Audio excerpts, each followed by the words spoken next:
used to like picking up those kind of heroes. It's actually interesting to see complexity sort of transitioning between sort of like what do we want to run on the supports. At the very beginning for Carl, we had like these sort of like lane supports, a silencer, the warlock, those kind of heroes that had like a big ultimate that they would always be able to contribute with. And these days we're actually seeing a lot of sort of like roaming type initiating heroes. We've seen the Sand King, we've seen we've seen the Sand King a couple of times, Earthshaker, those kind of heroes. But the Wyvern here, that is definitely Zefrig's hero, or most likely anyway, because he loves dominating on the hero, transitioning into a carry with the Midas phase boots. So that is already pretty much 2 signature heroes for complexity, really. We've seen Limp on that Titan, of course, wreaking havoc, and Leviathan currently responding with a Rubik Elder Titan. Yeah, it's certainly not the most common opener these days, at least from what we've seen in the other regions. And like, especially we were talking about the Rubik, about that hero can have an easy time just not doing anything because he relies so much on the rest of the game, right? He is very limited. Like, I'm trying to think of the best way to put it, but he has a very limited area where it can actually affect things. Yeah, right? it's very easy to fall off on a Rubik, really. We've seen in the STA qualifiers, I think most teams that drafted a Rubik actually lost. I think we've seen maybe 1 win with a Rubik in these past couple of days, and it's because the hero, it's just very easy, as you said, it's just very easy to not do anything with the hero, especially when you fall behind. It's very difficult to sort of come back into the game and have impact as a Rubik. Yeah, in theory, hey, you can steal all the big spells, but when you fall behind, you don't really have the mobility items to actually help you. And also, paired with Elder Titan, that just begs the question, what kind of roaming potential do they have? How much of a threat can they pose early on in comparison to whatever complexity might pick up here? So that is something that I think going forward in this draft, complexity might just look to exploit. Rubik Elder Titan, not necessarily like a really dangerous roaming combo, and potentially that just allows complexity to pick some more daring lanes. But as I say that, Leviathan also pick a Sand King. That now sort of ties it actually together. If they wanted to, they could play a little bit aggressively in in the off lane together with the Sand King. There's definitely potential there. Obviously with the Spirit and with the Stomp, you have 2 setups in the Burst Strike and the Lift, so that's pretty nice. Yeah. Even transitioning into the later parts of the game, you start to see the makings of this Wombo combo, right? You have Sand King with the initiation, eventually have a Blink Dagger, or any other way that you find to start a fight. You can combo all of that up with the Elder Titan. And also the Rubik, like you have 2 ways of reducing that magic resistance and amping up your own magic damage, which could be an issue, especially for a hero like Tiny who, yeah, sure, he's tanky, but if you strap away these kind of defenses, like he doesn't have too much armor itself, so Leviathan want to complement their lineup right now with defensive physical damage, then they have plenty of ways to even kill him, even before he can start to turn things around with a big cleave or tosses or whatever Tinies do these days. We now see the Tusk picked up by Complexity. That's also one of Carl's heroes, but they're also very flexible with it, actually. Mu has also taken a liking to the Tusk, of course, and that's one of the strengths of Complexity. It has always been for the past couple of months now. They can pick, the first 3 heroes from Complexity are usually very difficult to tell you, alright, what are we going to see here? Same with Jakiro and Nature's Prophet, right? They can play them on any position. Support Nature's Prophet, off-lane Nature's Prophet, carry Nature's Prophet, same with the Jakiro. And similar here with the Tusk, we have either a support Tusk or an off-lane Tusk, and it just allows them to be very flexible in the draft. Which is why, also in the first phase, we actually saw Team Leviathan ban out the Puck. Puck also one of those heroes that Complexity feel very comfortable with in a variety of positions, and it's just very annoying to draft again, man. If you draft against, if you can't really nail down, all right, is that going to be like an offlane Tusk or is it just going to be a support one? It makes it very difficult to really ban against them. That said, though, there is going to be the next pick is likely going to make it a little bit more obvious because they do like saving either limbs or chested heroes over the last pick. They rarely last pick Mu's hero. That said, well, in this matchup depends if they want to have, say, like a Moon in 1v1 lane against potentially the Sand King, then you might take a couple more seconds to think about it, but generally speaking, you already kind of know your matchup, so there's no point in last picking it, right? Yeah, pretty much, so. Nonetheless, they still take quite a few time off their reserve here to just think about how they want to run out that draft, because, of course, they have the pick here in the second phase, and then first picking in the last phase. I mean, they actually picked first pick after Leviathan got the Radiant. Radiant team after winning the coin toss. Dragon Knight. And it's the Dragon Knight for now, so... Good pushing hero, like another tanky frontliner, right? Something that can withstand against the magic damage to some degree, just based on the... based on region, but also a hero that's very comfortable building a BKB later down the line. It's a good hero for now, for sure. There's not a lot of... How should I put it? Or especially since, you know, the Leviathan still has to pick that mid hero, of course, but DK just generally pretty well against most mids. He's very tanky, very difficult to bring down, also not that easy to gank. And again, Leviathan doesn't necessarily have that big of a threat in terms of ganking potential. Also for complexity, they have 2 strength heroes right now. Heroes that build into armor items, which obviously doesn't get negated by the Elder Titan aura. So that is already, for complexity, you already feel somewhat comfortable in this draft thus far. Dire team pick. It would be a completely different story, you know, if they were definitely looking towards an agility carry, which they might not have to because they already have 2 carry heroes. I think going for a 3rd carry would be a little bit greedy, so I expect something more team fight utility based. Yeah. Well, we're gonna have to settle for something. We can't get the Brewmaster for taken away by Leviathan, while complexity just took the Tinker out of the pool. I believe that's something that Leviathan also ran against Leviathan rejects, funnily enough. In their series. Yeah, when one game is Tinker, one game is Arc Warden, so... I don't know. Would you see the Arc Warden come out here for Leviathan in this game as well? It's not that bad, but it's also not that great. I think they have quite a little bit of catch here on the dire side. For complexity, you know, you do have quite a bit of disable against the Arc Warden. Can hunt him down, and I'm not sure that laning stage would be that great for the Arc Warden. Actually, against Sniper, it's not that bad, but Sniper picked up here for complexity. That puts the Tiny in the offlane, I suppose, as Moo's offlaner. 5 seconds. I guess so, yeah. Sniper mid, DK safe lane. Yeah, sounds about right. Or are you thinking about running some weird dual lane? Nah, I think that's how you want to lane it. They've done the safe lane DK before, if I remember correctly, and it just, you know, it allows you to take the tier 1 tower very quickly. DK safe lane is something that not a lot of teams usually like to run because obviously he has his strength in the mid lane. But generally speaking, Sniper safe lane also doesn't do anything. He can't really threaten towers as well as the DK can. And DK can also just generally, you know, in 1v1 matchups, does fairly well in that safe lane, so I believe that should be it. They could consider running the Sniper safe lane just because if they want to have the 1v1 in that lane and they expect to be up against the Sand King, might want to consider that, but generally speaking, I think it would be safer to have the Sniper mid and then have a little bit more kill potential as well. If you have the Tusk and the Wyvern roaming around, right, the Sniper has a little bit more kill potential than the DK because he doesn't really need to get in range as much as the DK does for, you know, nukes.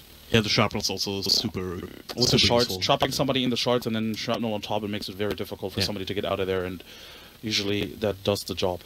And I think this is why Leviathan, if you're Leviathan, you're worrying or you're taking that much time about what you want to pick mid, because whatever you do pick mid, there's a lot of there are a lot of concerns when it comes to, you know, not only laning well against the Sniper, but also being survivable enough to not die. And of course, I think they need a lot more damage going forward in this game. And it is the Arc Warden. Yeah. Again, Arc Warden I think does fairly well against the Sniper in like pure 1v1 sense, but of course, when is it ever really a 1v1 mid? Very rarely these days, that's for damn sure, but gotta picking that hero up. Alright, it's actually a Moo DK. I've not seen that. I've not seen Moo in the DK. Huh. Interesting. Alright. Yeah, well, let's actually try to get all the names together here for once, at the very least, to make sure that everyone's up to speed. Still don't have a ticket, so we don't quite have the competitive names. Think I can do Leviathan. Dog is Whitebeard.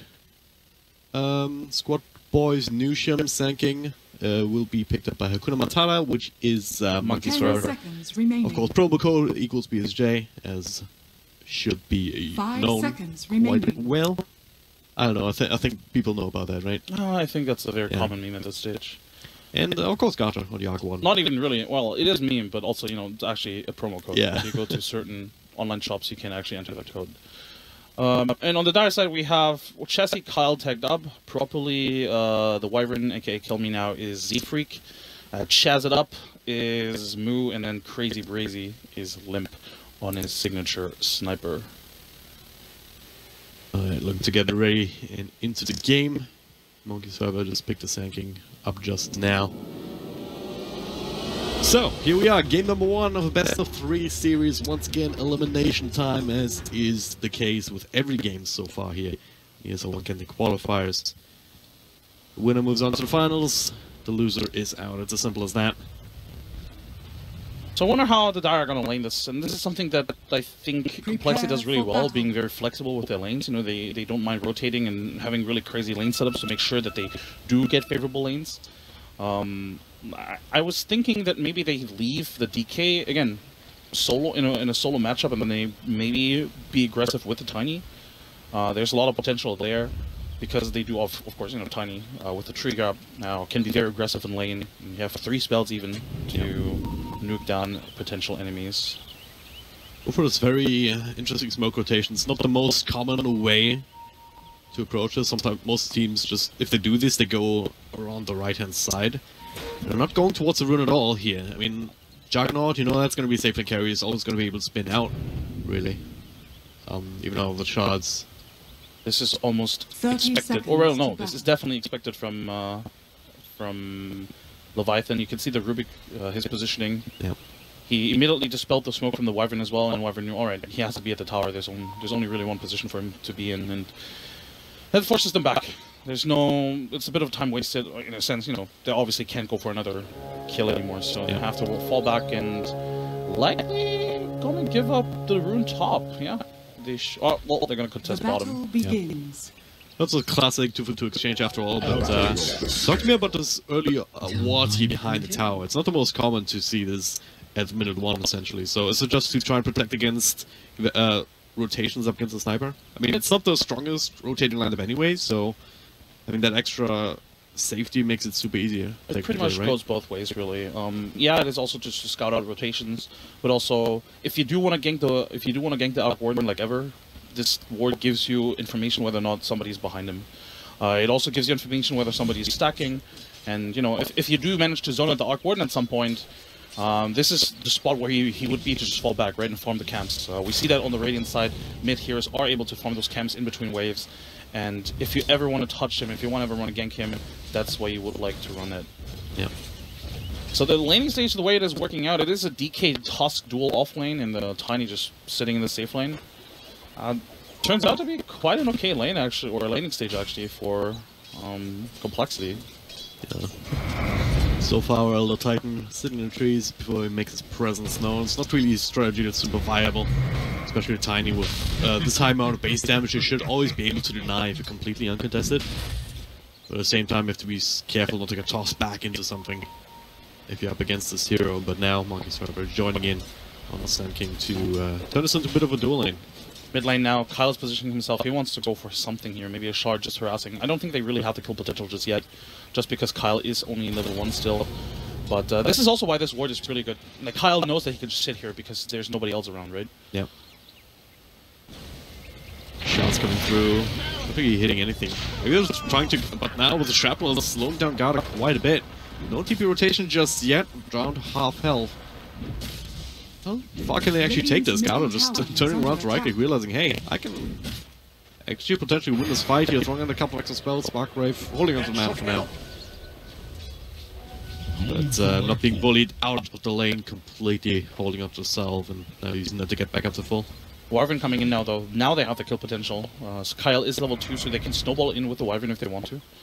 And, of course, Wyvern also being level 2, that adds the burst damage with a Splinter Blast on top, but it's a bit of awkward timing, especially since ET did scout out Kyle, so shouldn't be a kill unless Garda, you know, missed it. Well, actually, with the haste. With the haste rune, yeah, I mean, Garda was sticking around inside the lane for a little bit too long, but now Shots missing a little bit. He is? Okay, he's gonna get it too, but will he die to this? I mean, with the extra damage from the Spirit. Yeah, first blood, drawn by Garda with the damage over time. Such a crazy good spell, the Flux. It really is. So much damage. Something on the career? Well, we can't really check, right? But I'm wondering if there's something. Oh, if there was something on the career. I don't think there was. Look at Garda, you got the wand. So right. No, you actually. Assume it has delivered his items, or its items. Well, it's not that bad of a trade, really, for either team.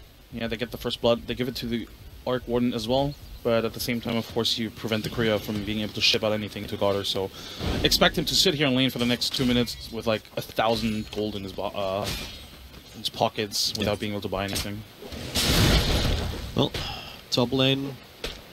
Been tanking with the Scots Canal. It's pretty annoying for any melee hero to say the least. Like even a tiny, you can grab the tree, you have got a bit of extra range, but most of the time you will still have to try and avoid taking damage if you can help it. It makes it a little bit more tough to last hit. But at the same time, on the other off lane, this DK is actually just jazzing it up, I guess. Doing very well up against BSJ here on the Juggernaut, just pretty much because of brief fire spam, probably, right? Just reducing the base damage. Yeah, but in general, it's just very annoying to last it against the DK. You can't really harass him out of the lane. How? How would you do that as a Juggernaut, right? And, even as a Rubik, being able to... you can't really zone him out. And now that he's Soul Ring, it's virtually impossible, really. Soul Ring, movement speed, not really advantage, but still, like, even 2 points on spin on other lanes, you'd say, hey, yeah, lift into spin, some extra damage and whatnot. Should be enough to even get killed sometimes, but not up against the DK with his high health pool, and of course also that region from Dragon's Blood. Meanwhile, up top though, okay. Weber gets the nice toss here from Karl. Still have the shots available. Snowball if necessary. Stormboy trying to do what he can, but it's literally nothing here. He went for the natural order before the Storm, actually. Yeah, but even with the Storm, I'm not sure they would have really been able to prevent it. Technically speaking, Limp could have even rotated, you know, sort of like sandwich him in there, but Limp realizing there's no need for him to be there, so rather just stay in mid and continue farming. He's out farming the Arc Warden, but not by really a lot. This is very much to be expected. Sniper again does pretty well in these kind of matchups, and Arc Warden can't really harass him as much as other heroes just because of the range difference. So the CS advantage for Limp is to be expected. And the lanes again, I think this is something that Complexity sort of wanted out of the laning stage. Maybe they wanted to kill more on Arc Warden because they had positioned themselves properly in this mid lane and they had that one ward up there. But yeah, they have to be just happy with what they've gotten thus far, I guess. Sanking around as soon as Sniper maybe isolates himself a little bit more, so Spark Raves can in. Maybe they can try and go for something, but TP even coming in here from the Rubik. Yeah. The ward also or not just, but the ward also ran out behind the T1 tower, I believe. So the Sniper wouldn't even see this coming in. So if they set up with a burst strike, this could be a kill. But yeah, Sniper knows this is happening. I'm not sure he can prevent it, or he can survive this though. Extra damage, Spark Rave's gonna connect here. A few right clicks and Whitebeard coming in just to make sure with the actual zap. From Garda's movement, he knew that something was up, but obviously he didn't know that the Sun King actually had an Invis rune and he was already sitting on top of the Sniper. Bit unfortunate for him, but also just really good play from Leviathan. Might have been, yeah, he's actually just dead. Picked up the bounty rune, I believe. Yeah, he picked up the bounty rune, then walked back down into the Sun King, rotating back towards the top lane at half health. Yeah, that's what's going to happen. Yep. But again, if you're Complexity, you're not too worried about this early game thus far. Yeah. Still doing well on all the cores, pretty much. And the Wyvern is just soaking up, just happily soaking up XP. No. It's just, at some point you have to, you do want to disrupt the Arc Warden's game at some point. Because you can't just give him a free lane like this. Trying to do some spin damage to the Dragon Knights, expiring now, but they lift him back away from the Creep Wave, so the Omni Slashers will all connect, and that'll just barely put him over the edge. Wyvern and Karl also rotating in here. The Healing Ward comes through behind the shards. Snowball across here. BSJ needs a micro hit, and he does. Still alive now. Squad Boy and Dog looking to try and turn this around onto the Tusk itself. Kyle, now he's the one on the run. Will be lifted up back into a stomp, and well, what you were talking about earlier. Bit of a miscommunication, or not miscommunication, bit of a... It's not even a mistake, it's just very unfortunate because Splinter Blast doesn't connect there. Yeah. If it does, maybe the Juggernaut dies. You got very close for sure. But yeah, a bit potentially also overzealous from them to think that they could go for that kill with just the two supports.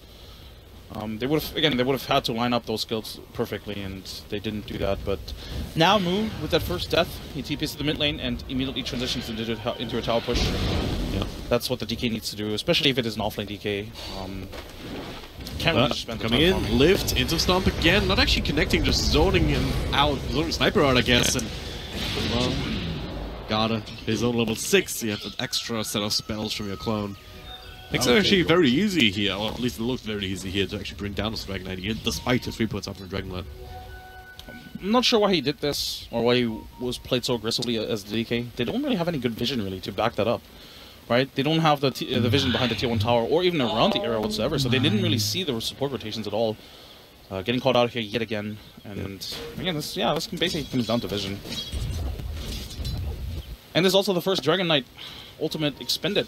Kind of sucks. Usually with that, you want to deal more damage. He did already deal a little bit of damage, right? But yeah, 700 points, but like if it's not ideal, right? Actually, less than that because some of it is from the sniper from earlier. Oh, yeah, okay.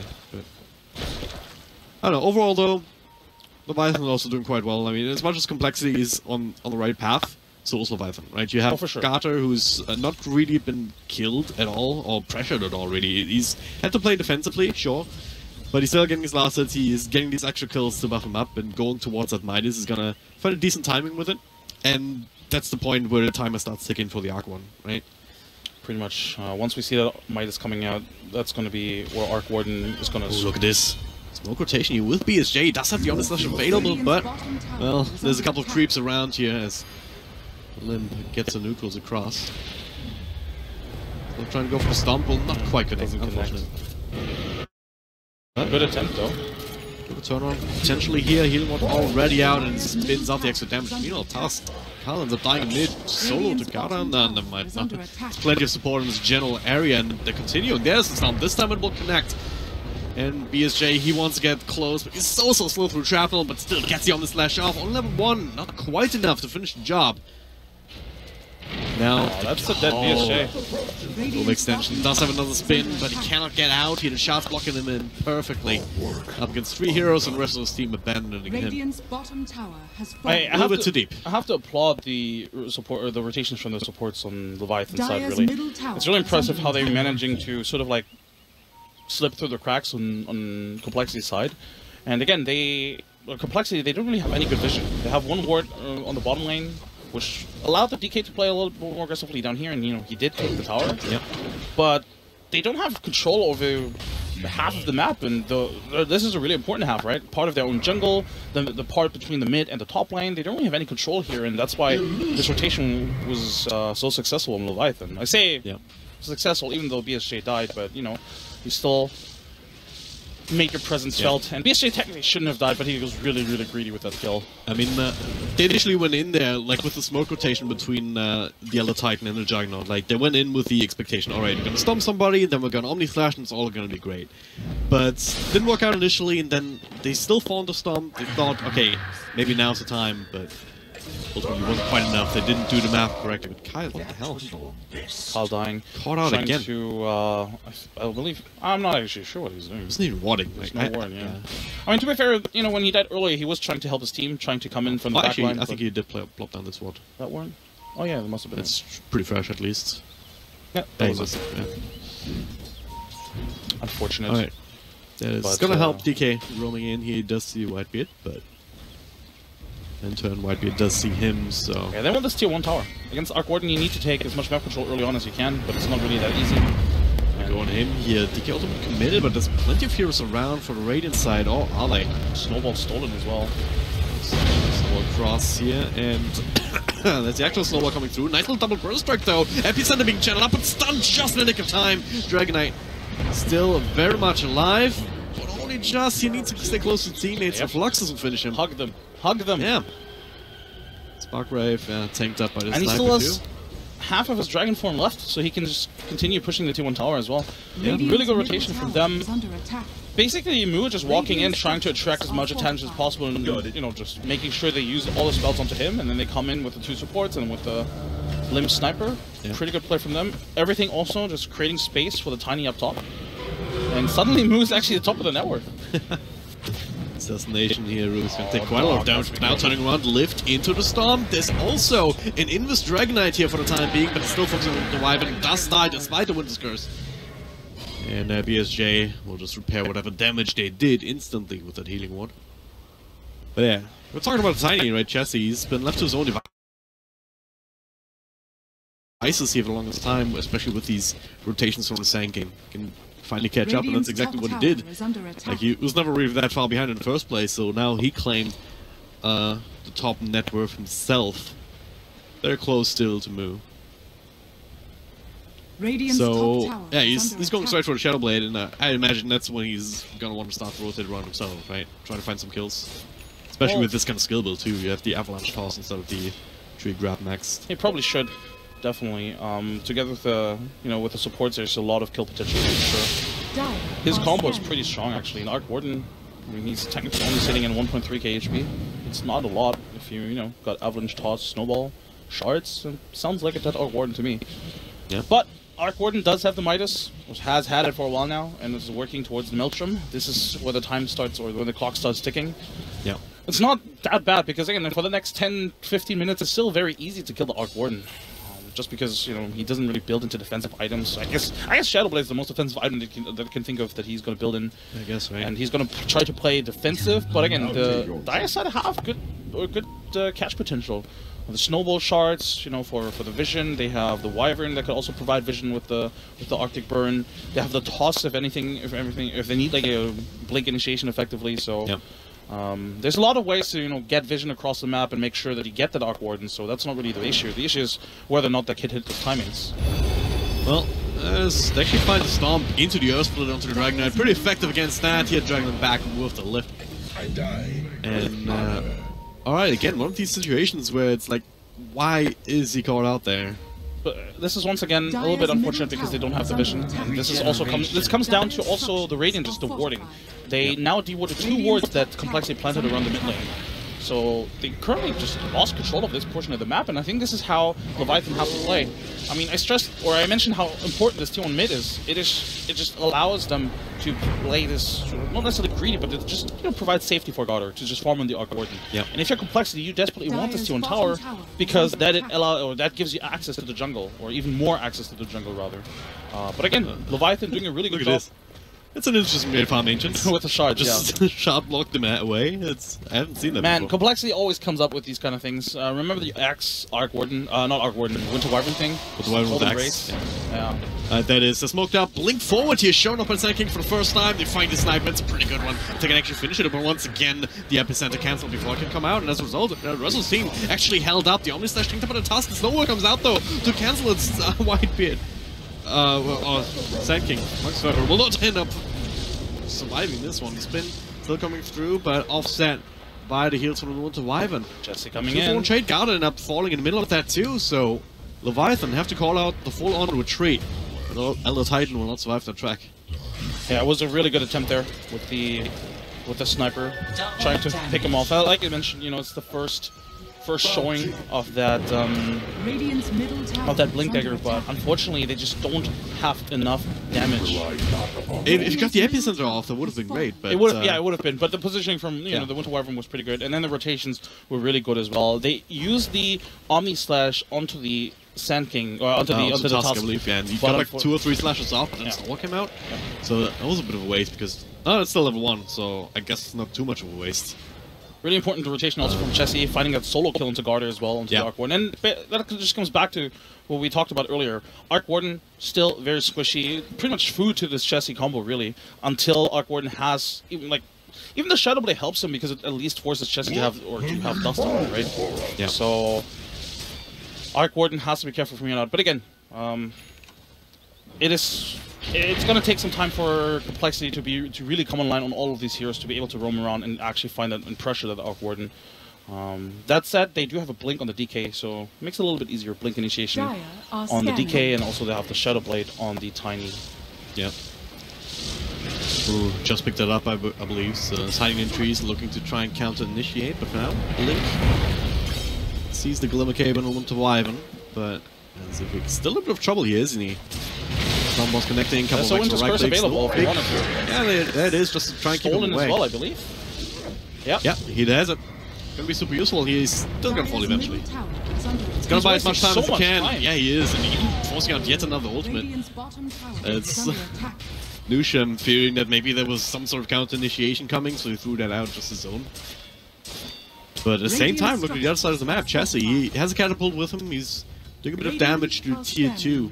Just forcing a rotation there. Well, only one hero so far. Winter's goes to keep the task in place, into the lift, into the burst strike, into the stomp, stacking that a little bit, but Kyle will not be able to outplay his way out of that particular situation. I feel like Complexity, you know, Zefrig pulls out a huge play, honestly. He wastes, what, 20 seconds of Leviathan's time, and it was like 4 or 5 heroes committed to all of that. Yeah. And yeah, Chessie pushes out the bottom lane, but he's not, I mean, he didn't really commit to that push either. Sniper was just farming in the jungle. DK was just sitting in the tree lane, just basically waiting for something to happen.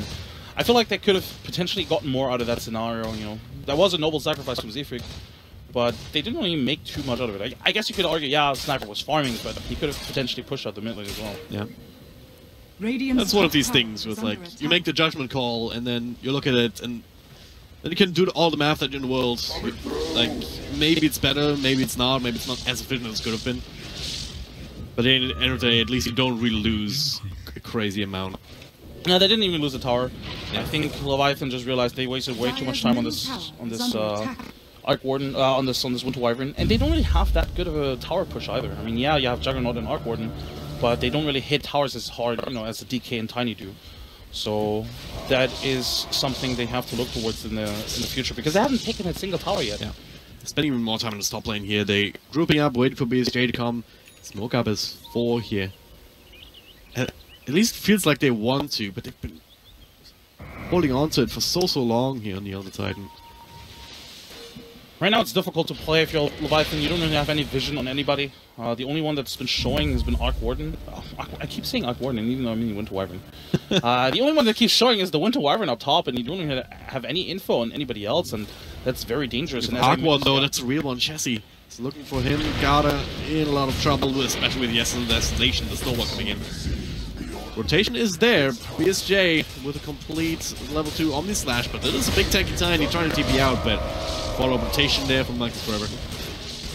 Finally going to secure that kill. So 1-for-1 trade in that sense. Pretty decent. Both of them are the highest net worth on their teams respectively. Yep, very good kill, or very good revenge frag, if you will. Yeah. A little bit of CS terminology here. But is it really revenge frag? Yeah, revenge frag is something you use in CS. You know, somebody goes in, dies, but then you at least kill the guy that killed him. So, yeah. Top lane though, that should be another tower, and I don't think they're gonna get a revenge frag if they do kill the Rubik here. I guess it's shown to refrag, right? Because that's what I remember, but they're just gonna walk in. Maybe, yeah. I heard refrag, I think that's what you were describing. Don't even need to commit the dragon form for this. Yeah. Oh, there's Spirit coming in. Catches both of them, the ultimates here onto the Dragon Knight. Follow-up stun, that's a lot of crazy damage here, especially with Gala coming in. He'll be the one to secure the kill. Dragon Knight, with the help of that percentage-based damage on the Earth Splitter, just is so crucial of making sure that that you can bring that hero down very quickly. They did get a revenge frag. They did. Yeah, they really did. Let's see if they can... Again, they haven't taken... actually, no, they did take the mid tower. But can they take this top tower? That's going to be an important run, right? When you talk about really important tier 1s, the top one is, of course, also very important because it gives you access to the jungle. But it looks like they want to do the wraparound first and try and get a pick off. They do have good vision here behind the tower. They really should be able to set them up, but... Alright, no, they're looking for something else, I guess? No?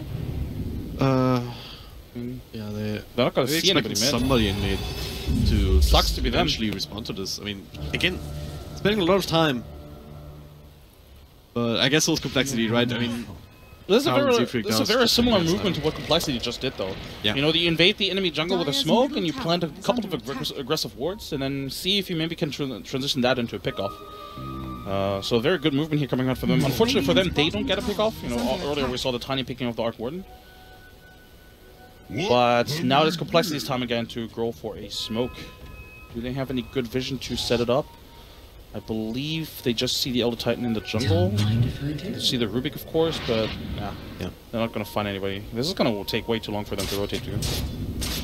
Good game sense as well here. Stanking. Only one left in his top lane, immediately TPing out to the rest of his team. That sentry's just out of range of that ward. Yeah, they've all been scattered out here. So it does mean the only smoke gank that you actually able to pull off is smoking in the tower if the Gada was defending it with his clones. It's just very awkward for both teams, really. Nobody wants to show first because it kind of... The one who shows first is going to open up the map for anybody else, or for the other team, really. And it... Oh, bottom lane. This Radiant could be a really good are pickup. scanning. I believe they saw it, though. Radiant's top I tower. believe they, they did must- see yeah, him. he- They did he- see him use the he Shadow told Blade. us. Yeah. Dire's bottom tower has been denied. Alright, bottom tower's been denied actually, so no extra money there for Leviathan. At the same time, Dragon Knight's up top with the supports behind him in case he gets gone on, but he's just chipping away this tier 2 Radiant's already. top tower is Leviathan under only attack. now starting their own Dire's push bottom tower down on is the other under side Oh, of the the map. Sand King is but TPing actually have a in good front of lift his here. top top. tower has Ooh. fallen. Deep in as well from Arc 1. Blinks galore, they still catch him here. Dragon Knight though, after that, after the lockdown has been expanded, just straight up deep. Bottom lane, the Juggernaut might not be so lucky. Jesse coming through here, double combo 2 heroes, but Squad Boy still gets a couple of spells off. Stomp will be cancelled, and now promo code still with a couple of spins, but he has to try to use it to get out. Got already lost his clone. A toss here for Dragon Knight into a stun, into the assassination. BSJ ends up dropping, and Dog, Whitebeard might be next on the list. He's trying to juke the jive, but Jesse is keeping tabs on him with the invis. Easy avalanche into the trees, 3 hits. Well, Just in the 3 mid lane heroes though, just being Kyle run might down not. one by one. Oh, he falls to the Sand King and the Arc Warden. Good rotation from Complexity, realizing they see the TP from the Sand King from the Arc Warden, so they know, all right, we can just hunt these people down. They of course their catch and their initiation is a little bit more. It's a little bit easier in a way. You just blink in or blink and stun from the DK. You Shadow Blade in Avalanche, and there's a lot of burst damage. Whereas on the Radiant side, the burst there's not that much burst damage really on them, right? They have the Blink Burrow, and then they have to sort of like follow it up with like a Echo Stomp, and then the ET Split. Yeah. That's effectively their damage. The only burst really comes from the Omni Slash, but they haven't really used BSJ too much. I mean, you mentioned earlier they did try to go for that smoke in the jungle at the very beginning, but that's been about it. So for them, it's not really easy to go for those like just quick pickoffs. But as I say that, I mean, he also hasn't really itemized Sword Side, right? He went for the Battlefield and is now going, has a Cathedral Yasha and does have a Shadow Amulet. oh, that's the real Arc Warden top. Ooh, Blink stun, Kala's there, ready for the follow-up, stacking chaining that properly. But the Stomp is there, Garda still locked into the ice shots. Now Sniper taking over. Nice little 4-staff away, just in the nick of time. Isn't gonna be enough though. Karl lifted up, but DK inside the magnetic field to win the scores, actually keeping Garda safe for the time being with the healing ward, getting them all up and running. Sand King blocked here from blinking, but Winter Wyvern on the side. Now they're starting to nuke a few people down. 3 on the sidelines. Garda survives, but what cost? Assassination Snowball still actually following him here. I might have spoken too soon. One more right click will do the trick. Just like that. 4 heroes on the sidelines. They've already claimed the tier 2 tower a little bit earlier, and well, Dragon Form still a little bit of time left, and well, just scrambling to help out. But even without that, you have a catapult, you have the big old tiny, you can start tossing and just punching a tower of trees. If you're a Leviathan, you're very worried. The team fighting is, if anything, is kind of your bread and butter, right? You have the ET, you have the Sand King. That's sort of where you want to thrive, even with or without the Arc Warden. That's sort of where you want to be able to take fights, at least trade somewhat. But they're not even trading; they're just losing their lives because everybody in Complexity is damn tanky. They don't really have enough burst damage, and they also, I don't know, it's just also bad positioning from everybody, or not from everybody, but it's just bad positioning here and there, and it just sort of snowballs into a really bad team fight outcome. Garter, after getting saved by that ET Storm, instead of just running away, he stays with them. It's like, oh, maybe we can fight this, and then almost dies instantly by the sniper. If he just falls back a little bit, maybe gives the Sand King time to come in, maybe that's a completely different fight, but at the same time, like, I don't want to take anything away from Complexity, because one of the reasons they won that fight is because Sand King couldn't blink in with the Epicenter after the Winter's Curse. Like, they had the healing ward going, so the Winter's Curse actually helped Garda survive there initially. But then, Zivik, he cancelled the blink. He was keeping Monkeys Forever busy, but now, well, BKB showing up with Dragon Knight. Still be zapped back, but now Spin TP will still be cancelled by the Winter's Curse, and now we continue to take the fight. Garda with the score on the front lines, but initiation on Taylor Titan. There's the Omni Slash Show doing a good amount of damage, but the Cold Embrace coming in just in time. The Healing Ward trying to do what it can. Snowball across. Kyle slowing down BSJ, and then punching him into the air. Now the toss across. They're just not stopping. One by one, they drop whenever Leviathan tries to do something. Yeah, this is really rough, and you're playing against a lineup that can punish these kind of team fight scenarios, right? As soon as they win a team fight, they're able to take objectives because they have Tiny, they have Dragon Knight. So yeah, this is going to be a tier 2 tower. I wouldn't be surprised if they either keep on pushing or maybe go for Roche. But this lineup, I mean, they haven't even, again, the second team fight in a row, they haven't even lost anybody. Not a support, not an offlaner, nothing. Yeah. And it looks to be Roshan next, and once the Aegis is available, are you ever really going to kill them? Like, I mean, you can't kill the tiny ones. Are you going to kill them twice? Although, actually, it's probably going to go to the sniper. Well, yeah. Yeah, he's it's probably the sniper. Yeah, it has to be the sniper. But I haven't even gotten to the sniper at all. In, like, about 25 minutes. Just with an afterthought, but as it stands, for us anyway, because the other heroes are already doing so well that they didn't necessarily need him to make big plays, which, to be fair, you can't really do on a sniper, but your biggest play that he could do is farm up and then get super huge, which is exactly what he's doing. When he already has the Maelstrom sitting on top of the net worth chart, now going in towards the MKB. But yeah, that last fight, that also, again, showed the weakness of this lineup on Leviathan's side, really. You know, they go for that pick-off on the DK. Even if the DK doesn't have BKB, do they have enough damage to actually burst them down before the full rotation comes? Right? They're taking a fight next to a tier 2, they're taking a fight next to a shrine. So unless they are bursting him down, they're not really getting anything in bottom lane hole. BSJ has TP out there.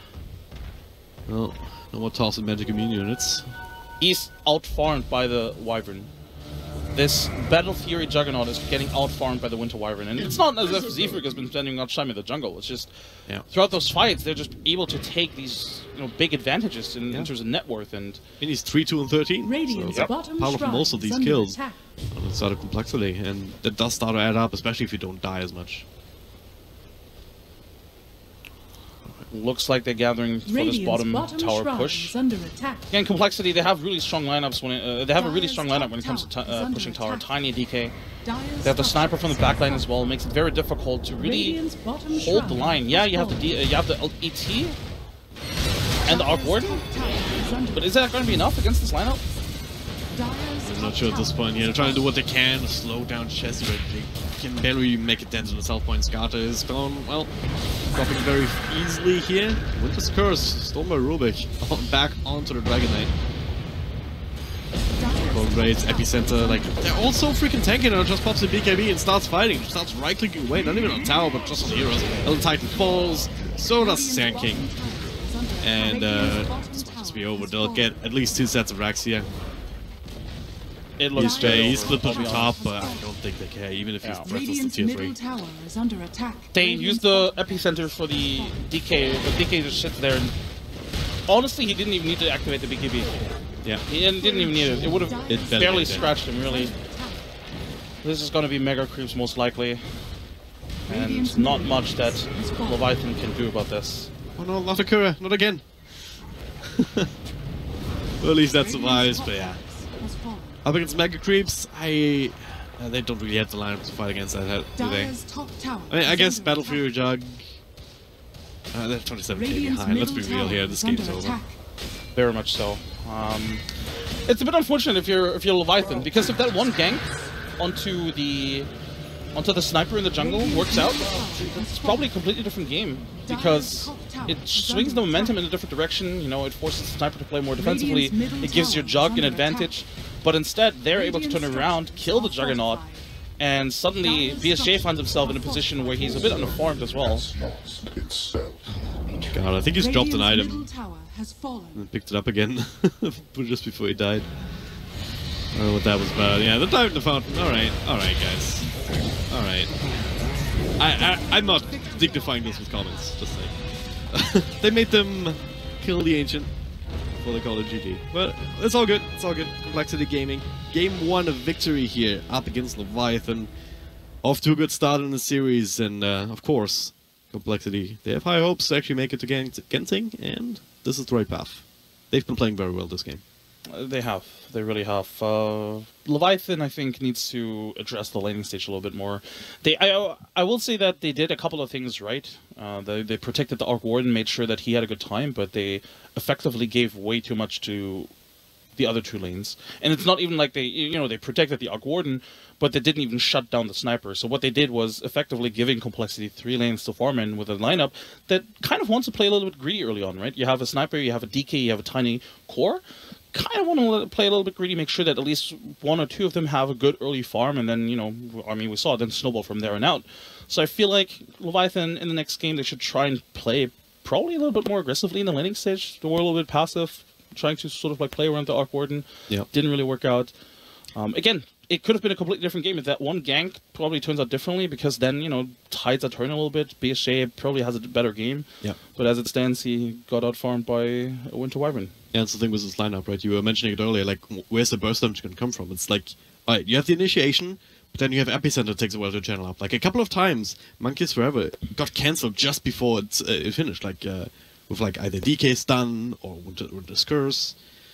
And the similar thing is with the Elder Titan, right? You throw out the Earthsplitter, but it's going to take a while to actually come into effect. A couple of times it worked out, especially against the Dragon Knight, who caught out a couple of times, but That's why it's one of these things where you have to get that off every single time with this kind of lineup to keep the momentum going, make sure to buy enough time for Arc 1 to return into this crazy guy, right? I mean, he had the Midas going in a decent timing. I think he destroyed the Maelstrom in the meantime. I don't know what that was about. He had a good game, for the most part, but it's just really difficult to really do anything as the Arc Warden early on, especially with a lineup against the lineup that's super tanky as is.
exactly the same. Not in the right order. No, they have the tiny band. Radiant They have the tiny team band. But other than that, pretty much or very much the same.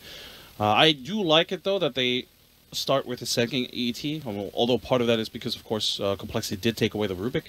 But this, I think, allows them to potentially have a better, more well-rounded draft. I think if you start with the Rubik ET like they did in the last game, it kind of puts the burden onto the cores to provide a lot of the burst damage, and like or just in general the damage. And I feel like kind of or some of it needs to come from the supports. Team ban. Yep. Well, burst damage supports like Sanking's definitely there, but we still have the same issue like that they had in the last game. That this burst damage is delayed unless you lead in with the epicenter already going, which might mean that you miss out on a couple of ticks of damage there.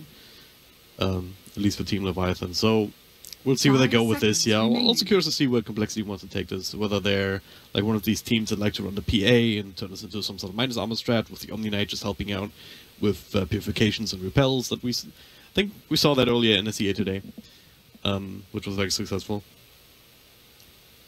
Or if they have any other plans. Then I guess Slaughter's banned out, so it's one of the classic combos with that, so maybe not. Yeah, that's also, I think Leviathan also fully aware that, there's a lot of aggressive potential here on complexities, like you said, with the minus armor potentially. And Omni is one of those heroes that just enables aggression, right? You can always have purification repel available, makes it very easy to just sort of like jump in. And that's also one of the reasons why Treant Protector for the longest time was so popular, because of the living armor also allowing other heroes to play much more aggressively than you otherwise would. But for now, Leviathan, or both teams really have a very open draft. We saw the Sand as the offlaner last game, but of course Sand is also a very potent support, so very open here. This time around there's no Tinker ban.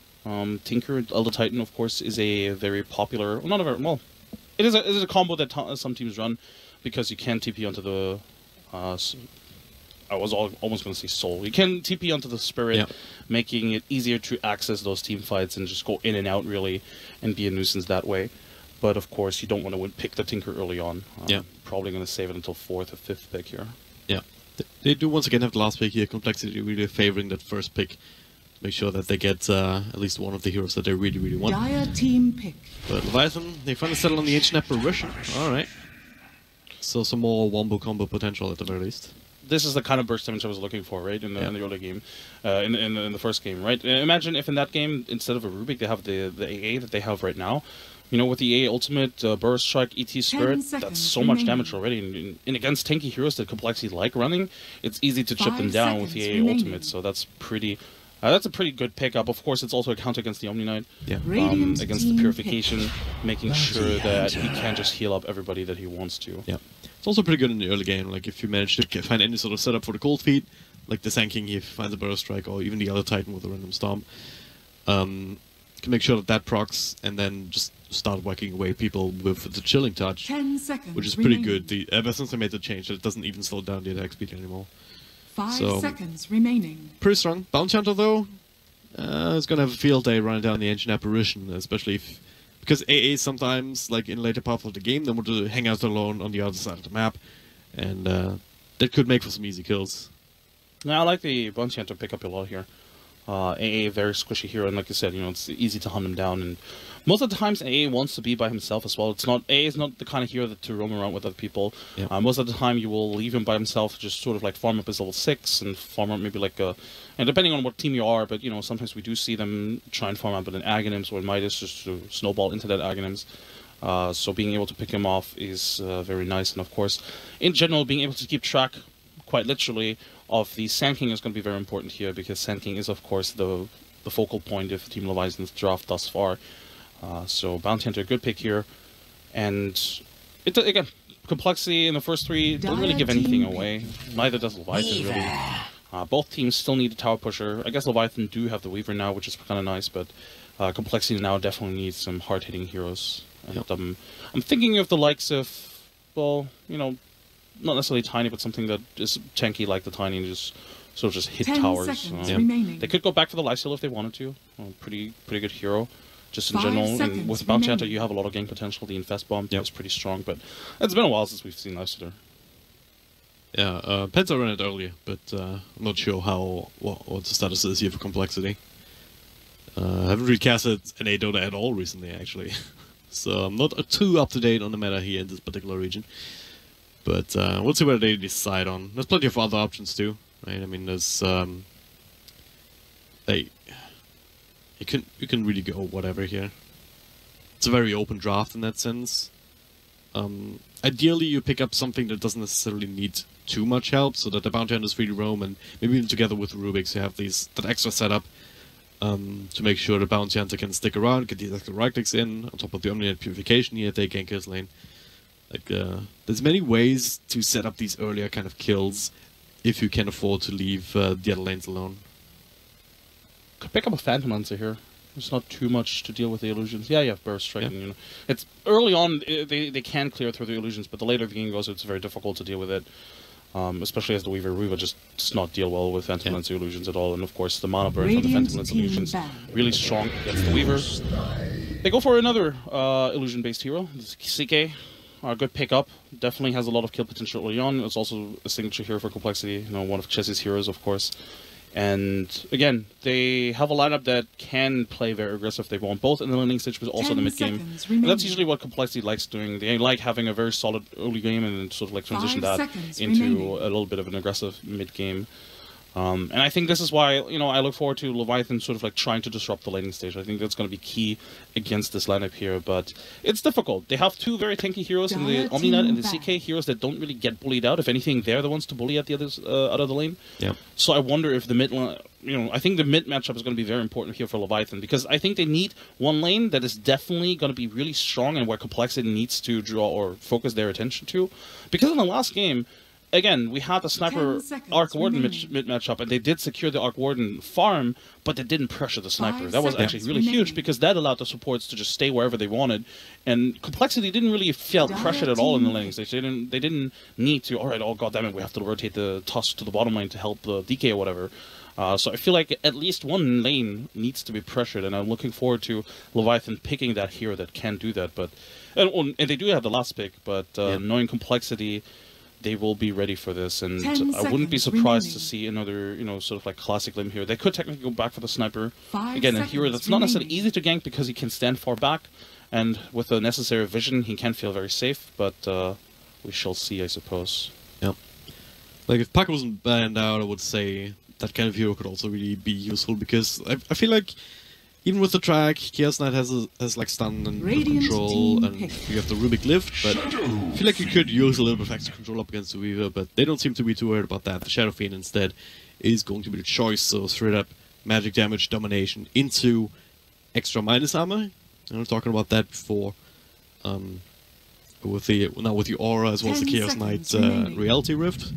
It's not the most obvious, but it does add up. You may now and now there's a Tinker, actually. So Leviathan go back to that hero that they also played in one of their games yesterday. Not going to be the easiest game, I don't think. Should have an okay time in mid, unless he's pressured too much by the bounty hunters. So it's going to be down to Leviathan sending in some support to ensure, to balance that out. Outside of that, you have the laser to make it a little bit more annoying. But eventually, like, you already have some tools to try and scout him out and catch him out when he's blinking inside the trees. All you need to do is get a track on him. Yeah, that is, and it's generally not that difficult necessarily. But I don't hate the Tinker pickup at all. I do think there's potential here, and you know they do have let's imagine Leviathan make it to the mid game and it's very even. Then they do have, you know, the global potential, right? They have the Sand King. Pretty much, Sand King can pretty much just solo roam. You just blink, burst strike somebody. They have the Tinker TP in, laser rocket, have the AA blast flying in. That's almost enough, really. And because of the Elder Titan Spirit, he can be virtually any way he wants to be. Granted, his teammates are there, so they don't really need to commit a lot to really kill somebody. And they do have that burst potential, which they didn't have before, right? But I do think that the early game isn't necessarily as strong as as it needs to be against this lineup. I'm not sure how much they really can pressure complexity in these lanes. And even if they could, I think complexity, we're very aware of the fact that, you know, they're likely going to try to contest this mid. I mean, we have the SF. It doesn't really matter. We mentioned this in the past couple of days. If you die once or twice in the laning stage and you don't really, and the opponent doesn't really like, snowball heavily out of it, it doesn't really matter. You can always fall back into the jungle, farm up, and then just sort of just recuperate. And SF is one of the best examples for that scenario. Prepare for battle. Just raise down some chems and you'll be fine. That's the way it's been going for quite a while here. It's certainly in the ESL1 Genting qualifiers. But we'll see how it goes. Shaz it up, man. Indeed. Do it. It's been saying that on the lobby the entire time. I don't even know what it means.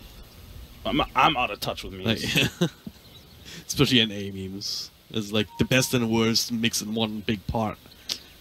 Very much so. Alright, we don't have a smoke from Complexity yet, but if they were smoking, Leviathan would be expecting this. And once again, really good positioning from them.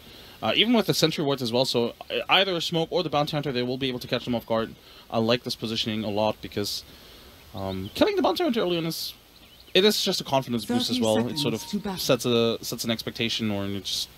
Yeah, you never really want to... First blood, right? Yeah, first blood is first blood as well, yeah. Oh, look at this, he's cutting the tree. Alright, so if they realize that they should be able to de-water Sentry, de-water Ops. That's a big if. We don't always look at this, and maybe just me being bad. Maybe that's something that pros do regularly. Let's check for these kind of things. I've seen this ward being placed once or twice, but it's not really, again... I mean, how often do you just walk past an ancient camp? There's a tree missing. Yeah. Not all that often, that's for sure. Well, Carl hanging around this area, so if Gata wants the courier flow, well, walking out in that sense earlier, Carl might be able to intercept it if he wants to hang around for a while. Outside of that, we do have the Ancient Apparition. Whitebeard hanging around to make sure that there's no shenanigans. Plopping down another sentry, that'll be de-warded. Well played by Carl. Immediately saw the AA and then knew there was a sentry. And AA doesn't have a sentry anymore because they dropped on top. Or not top, but in north. Because of the shenanigans early on, so... Yeah. Not gonna have a sentry anymore for this Tinker. Yeah, at the very least, this sentry that they plopped down earlier will at least protect itself from one angle. Yeah. It's not really covering through all the river, it's also certainly not covering the other side, obviously, but at least it's something. Lane-wise, by the way, Complexity made sure to rotate the CK to the model lane to have this specific matchup. Yeah. They realize, of course, that, well, Omni Knight versus, or rather they know that the CK versus Weaver matchup isn't a favorable one. So having the Omni Knight there secures them that lane, because, I mean, look at Omni Knight, he's actually out-farming the Weaver. Right? Gata right now is just very confident in staying up on high ground, but he should have been only now in level 2. He has to raise his Vidal, has to be a little bit more scared, one would think. I mean, the only reason Gata was standing there because he realized should have been only level 1, so he can't really help out Kyle all that much just yet. Oh, top lane, Omni Knight, so close to dying. One more hit would have done the job, but BSJ didn't want to commit for that, and I'm not sure you would have been able to get in range because she wasn't cooldown at the time. Yeah. Thanks! You gotta be very careful with these Oshikuchis, it's a very long cooldown by comparison, 12 seconds. Can seem like an eternity. But yeah, this Omni Knight doing much better in the lane that he... I'm not saying that he should be, but then they want him to be, of course, because... I mean, you committed 2 heroes for this. Like, the Sand King has been top here for the past 2 minutes, and he's going to come back top here. But they're not zoning him out. In fact, he's, again, out-farming the Weaver. So, effectively, they're wasting 2 heroes for this, and I wonder... Yeah, I was just about to say, I wonder when does the SK rotate, and he does that now. So he TP's bottom, and this is where he... This is where he needs to be, really. Either here or mid, because he's not doing anything top. Trying to be a bit annoying towards the CK here, just with that early point in the Cosmic Finale. It'll start stacking up if you just ignore it. And, well, 2v2 is a little bit easier to manage, even just for the Elder Titan to come in, because that's where you have more safety with the threat of the Burst Strike to just actually start right-clicking a little bit here with the extra damage from the Astral Spirit. As we say that, though, Sanking taking out of the lane to stack the camp, and the Kunamatata dropping super low. Stick charges looking safe inside the jungle, but now look at this. BSJ actually making rotation. Burst Strike will land. And Chaos Knight, well, tanky, but are you tanky enough? One more punch will do it. Maybe not, though, with a damage reduction here from the Fate Bolt, saving Chesty for the time being, and now the tower helping finishing up. That's a big old Elder Titan. BSJ, he's also sitting at no health points. This no is mana points, more This is importantly. easily the worst case scenario if you're Leviathan. You rotate your carry to this lane to try and get a kill. You don't get the kill, then you drop really low. You're eating through your regen, and now he's stuck there. Yeah. That is... I mean, I'm not saying stuck. He can technically always run out, but he's probably going to wait until there's Shikuchi available. Or is he? Huh? just a stick jump tapped that along, and that's exactly what he's doing. So, yeah, but yeah, he can't even stay in lane now. He almost dies, and, well, one more likely would have done the trick. Bountiful. But now he has to walk back to base, or you can't really wait for the shrine, can you? Nope, not really. Well, nah, he kind of has to walk back to base. And he doesn't even have the money to actually fly out himself either. Top lane, we had the Elder Titan rotate to that one and trying to try to lane against Omni Knight, but Omni Knight immediately TP's bottom, trying to avoid that lane as much as possible. Mid lane. Right. Turning this around, actually, Shadow Fiend dropping super low, and now Spirit coming back, a couple of extra punches. Now with the rocket, Gata will secure the kill for himself, and Kyle unable to get the trade. He actually turned this around. He's also so low. Laser and damage rockets timing out though, down, and they don't have a dust anyway. But a good rotation here with the Elder Titan. Not really something you always expect at this stage. Especially since he was laning top just a couple of seconds ago, so yep. Pretty good rotation. But again, it's an SF, right? He dies, but what does it really translate into? Does it really change anything? Not really. Yeah, he has to collect all the souls again, but it's an SF, and you know he will always catch up anyway. It's also much about the SF as it is about the Tinker, I think, because any extra gold that you can pump into a hero like that early on to go towards that soul ring, to go towards that route of travel, is going to be super significant, because getting these items earlier means that you get the other items, the effective items, the Axe, the Kaya, or the Blink Dagger, most importantly, much earlier, so you can use that to do Tinker things. Right? And looks like they want to give Tinker even more. A bit of a fight, Elder Titan gone on. Got to stomp off, no repel used on the Omnight just yet. They're trying to find him inside the trees, but he's pretty damn speedy. TP's out as well. Yeah. Yeah. Intention mid lane now with the AA and the SK. Should be an easy setup if they can find it though. Like they just need to walk in, but unfortunately the creep wave is pushing in. So maybe wrapping around the tower with the creep wave could be an option, and looks like that's what they want to do. Smoke breaks. Did he see him? I don't think he did. Don't think so. No. They're walking in, and now they did. See him. Yeah. Okay. Dire's middle tower. Well, a bit of waste of time. Crazy Brazy with a good position now, some support of his own rotating in. Z-Freak from the one side, and Kyle roaming around on the other side, but looks like he's hanging around, holding on for top, but it's not really going to happen. You can't really kill a Weaver at this point. Yeah, a lot of time wasted here. We have, again, sort of like the lane switcheroo. Weaver followed the CK back top, ET followed the Omni Knight back bottom. Yeah, this is sort of how Leviathan wanted to lane it in the first place, but if you're Complexity now, you don't really mind this because you already had the early advantage. I mean, if you look at the CS alone, they're definitely ahead, and of course the net worth as well. I mean, they have a 2k advantage without any tower taken, and with kills 1-to-1. That is absolutely insane. Whitebeard was taking a very dangerous path here, just walking up there. Like, if Kyle spotted him out, Jesse would have just been a simple matter of walking up and killing him.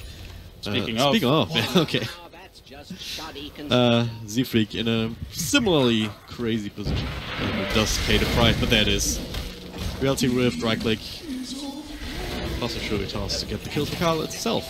Hopefully it will proc now the bug onto Chassis, but we've not put enough power just yet to make it out a solo kill. I like to give the kill to Kyle.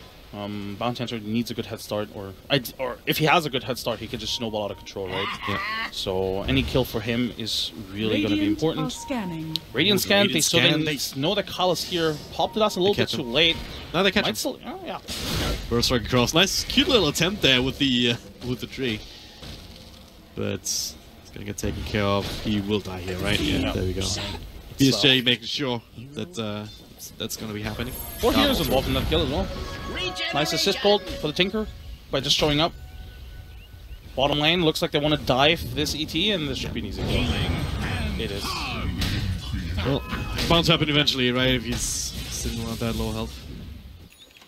Well, just being up against the Omni Knight, it's not the easiest matchup for most melee heroes, and I don't think Elder Titan is an exception.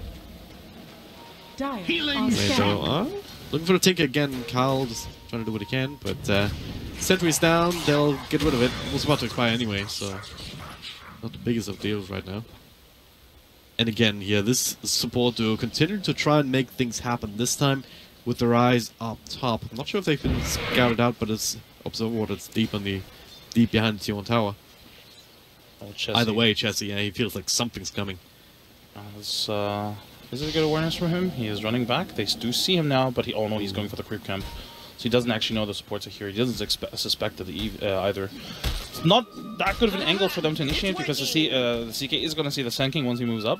But yeah, he could maybe just walk to the other side up the high ground. But yeah, probably. And I think that's what they were pinging as well. Like, hey, dude, if you just move up here, you're going to get the kill. But with the creep wave pushing in, they might be able to get this. Lead their way through trees. Burst Rock will actually miss though. Now Chessie with the ultimate, and look at some burst damage. With that extra illusion, the rotation from the Shadow Fiend not even necessary. Yeah, I feel like he could have cancelled his TP, but I guess he's just going to fall back into the jungle anyway. Because, again, in that mid lane against the Tinker is not easy to farm up at all. Radiant's bottom tower is under attack. It's 700, 800 golds away here from Gara. Was continuing to farm 2 points up at the Martial Machines, but he did opt for the more aggressive lane-oriented build. 3 points laser, 2 points ET missiles, so it's gonna be a little while longer until he becomes the crazy farm monster. Radiant's top tower is under attack. But it's also still, regardless of that, he's halfway to the full travel anyway. Bit concerning for Leviathan right now that their cores are falling behind quite a little bit. Yeah, of course Tinker's doing well, which is obviously the upside, but you know, I have Weaver that's not doing particularly well. She has a similar net worth to the ESF, but the ESF has flash running capabilities built in. Whereas the Weaver, I mean, yeah, you can run around from camp to camp quite quickly, but you're not going to clear camps nearly as fast as the ESF. Yeah. So that is definitely a worry going forward. On mid lane, they do find the Tinker, but is it going to be enough? Not with the burst strike. 2 now. Martial Machines, no rearm just yet, so only the one set of spells coming through. Zifrig with Stone Shikuchi, he's still taking quite a bit of damage in the middle of that. And they knew he was there as well. And they do. Can they catch him? Doesn't he? That's a different story, is it? He builds himself to dark. That's just such a good spell to steal for Rubik. It's crazy. Best. It's one of the best spells to steal, I think. At least in this early stage of the game. Obviously, you know, there's Black Hole and stuff that you want to steal at some point as well, in an ideal scenario. But no, in this game, Shikuchi definitely one of the better spells. Burrow Strike is also another one. If he ever picks up a blink, being able to blink Burrow against the Tinker is going to be really important. Is under attack. Or blink lift into Burrow, like you can combo that up however you want. Small lockdown or more burst damage is what you're looking for. Is really more lockdown, more burst damage, or mobility. Those are the best kind of spells. Yep. Z-Freak scouts out the Tinker, farming the jungle. This is very much to be expected. We talked about this, I believe, yesterday when we were playing the Tinker on lane. Do they have enough here? I don't think they do. Oh, with the track they might. Nope. Shadow Fiend a bit too far away to actually provide the burst. Shuriken toss, kind of low level it felt like. Oh, never mind. Level 3, but still not enough to put him over the edge. But this is the first showing of the track, I believe. On top lane, CK finding an easy solo kill against the ET. Yeah, that's kind of worrisome. CK getting this big. I mean, he picked up the armlet like 1 or 2 minutes ago. Got it. Alright, found out by Kyle. Just with the SF here, it's not going to be an easy kill. SF this time he makes a rotation. Couple of raises. And Kyle, once again, he's the one who claimed the final kill. It was the first track kill. Top tower is under attack. And Complexity's advantage continues growing. They're up ahead. They're ahead 6k, over 6k, 7k now. Tower has fallen. And right now on the Radiant side, again, there's not a lot of comeback potential for like the cores, like the Weaver, the ET. What do they do to come back into this game, right? Bottom lane, BSJ trying his best, but he has to be careful. Already used the ultimate. Z-Freak is close by. They have a dust as well, and with the burst strike, that's an easy kill. Radiant's exactly what we were just talking about. Instant lockdown into the burst strike. Into a very easy kill on BSJ, who's sitting at 4k gold, same as the Tinker, but if you compare that, as you said, to the network of the cores on the other side, it is very troublesome. Tinker now getting out-farmed by the SF, who, you know, he dominated, or not necessarily dominated the lane, but definitely won the lane against the SF. Yeah. But now he's falling behind. Obviously that's going to change once he picks up BOTs and even a blink dagger at some point. But unfortunately, he's the one actually to create space for his team, even though he kind of needs space right now as well. Oh, look at this move, just straight up walking in and killing Dog. Alright. That is something. Now, Gata next on this, he's tracked up too. I mean, 4 years around, but Omnite still feels like he can just man-fight this entire thing, and now plenty of time for the rest of his team to come in. Gata Edge comes through. That's the Earth Splitter, but not really doing too much. Nice little double burst strike though. But, well, it was the Rubik who was doing that burst strike. So, not really all that helpful for Leviathan. Triple kill for Chassis. And it's just spiraling out of control further and further. I mean, you were talking about it, 7k, now up to 12k, 1k for each kill. Like, effectively, yeah. Effectively. And it's most likely going to be a tier 1. Can they actually finish that? Should be able to. I don't think they can really contest it. And if they do, Complexity is waiting here for it anyway. This is pre-BOT Tinker, by the way. This is going to be at least 15, 16, 17-minute BOTs. And with that tier 1 taken, Complexity can take control over this portion of the jungle, right? They need to make something happen here. Ice Blast will connect onto Zephyr, but Repel helping him out a little bit. They need to finish him off with right clicks, but at the same time, Tinker caught way too far out in front. They get 2. They get slowed down by the Stomp. Another burst strike though, Sanking. Freak survives. Nothing's really falling into place. Leviathan tried to go for the quote-unquote easy kill on the Rubik, but turned out not to be easy whatsoever. Z-Freak relying on Moo to help him out and did not get disappointed. Yeah, this lineup from Leviathan right now, they don't have anybody to alleviate the pressure. All of their cores are starved, and 2 of their cores don't do anything right now, right? You have the ET that, yeah, you do have the abilities that can technically be comboed up pretty well, but we saw earlier how little damage that actually does in practice. They weren't able to kill anybody in that engagement, and it is very worrying going forward because they need to buy time for the Tinker so he can buy time for them. But can they really get that? No, not with this amount of pressure. Oh, it's been caught out. Gata next on the list. Hanging around in this general area. They just running them down. Nothing they can do. Smoke up immediately here towards the top. That's where the rest of the raid inside is. Chesty almost solo kill. Ancient Apparition instantly. Now it's a turn around. Ice Blast with the extra damage from Sanking. Cold Feet proccing. He's still gonna get the kill, but at the very least it's a trade. But 1200 gold! Holy hell, that is a lot. Still, Burst Strike, Weaver tracked up means that they had the opportunity to get that lockdown in. You know, I looked at the SK. He gets 1200 gold for this, and I thought, hey, is this gonna put him closer to a blink? Oh no, he has 1300 gold in total. This is how starved Leviathan are. It was a good kill for them for sure, but they have to invest so much into it, and yeah, that was one of the lowest net worth heroes, killing the highest net worth hero. Yeah. Absolutely insane. But yeah, again, Complexity, they're very much all over the map. They're playing very aggressively because they know they can, right? Moo just running in there with a haste run and just punching people, knowing he can't really be punished because it's an Omni Knight. What do they have to throw against an Omni Knight right now?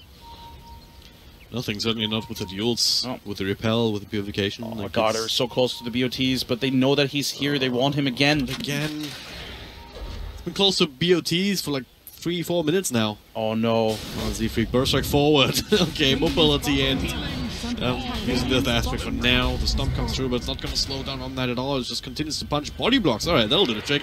But, drag back from Chessie. Wants to punch outside, pops a Phantasm. 2 illusions, and even dive into freaking tier 3. Okay, he finds Tinker. 50 gold! He was 50 gold away from BOTs. I really feel bad for him right now. They're gonna lose the tier 2. Actually, well, they're gonna lose Sand King first, most likely. Can he get away here? First look at that high ground. You'll set this one down and yeah, get Chessie range. Brutal. 5-man track kill as well. This is spiraling. I mean, this has been spiraling out of control for a while now, and I said maybe 17-minute BOTs, but look at him. He's still 200 gold away. And even if he does pick up the BOTs, is he really going to be able to avert Complexity? Yeah. He still gets caught out. You need to blink tag at least to be able to push out these lanes reliably. But it doesn't even matter if you've already lost like half your racks. Because that's what Complexity is looking for right now. They're not doing Roche, they're not just taking it slow. They're just going ham. They continue to get kills. This time though, Kyle will fall, but they will get got it another time. Still, oh, he did finish all the BOTs, Alright, yeah. alright. Just in time, Chessie actually Coldfield once again proccing, so he'll be also jumping. It's another 700 gold. Chessie.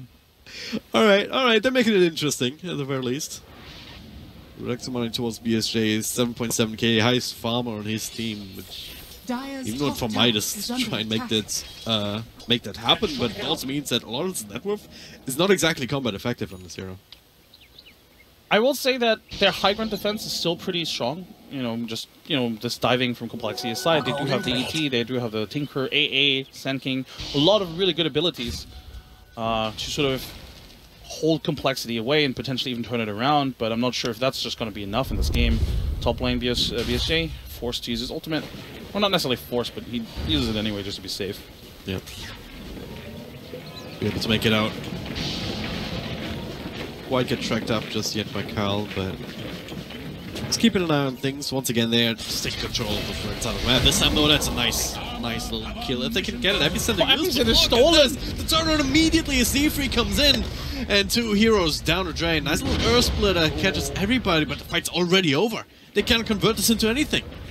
Elder Titan, last man standing out here, way too far out on this map. This is all complexity real estate here. Yep, and I guess they're gonna push in without, just like that. Sometimes you see a team head this far, they would still go for the Aegis, but at this point, obviously with the Weaver down, with the ET down, might as well pressure the tier 3s, maybe force out a buyback if you can, but I don't think a buyback will change anything, and I think they will just continue pushing anyway. Yeah. And they're gonna climb at least one Rax, immediately starting on the bottom Rax with Phantasm, of course. Should be able to get it 2 sets, I believe. You've got the actual illusion, I believe. Okay. First strike comes through, they're cleaning through some of these. Sand King will fall. Buyback's fights back immediately. Got in the middle of that, but even outside his fountain, he just straight up drops. GG's called. It's just way too much power on the side of complexity here. Not even breaking the sweat this game. 20 minutes and 33 seconds is all it took for them to secure it. That was brutal. That was really brutal. Right. That game was probably over about 13 minutes ago. Just because I feel like if you play against complexity, if you play against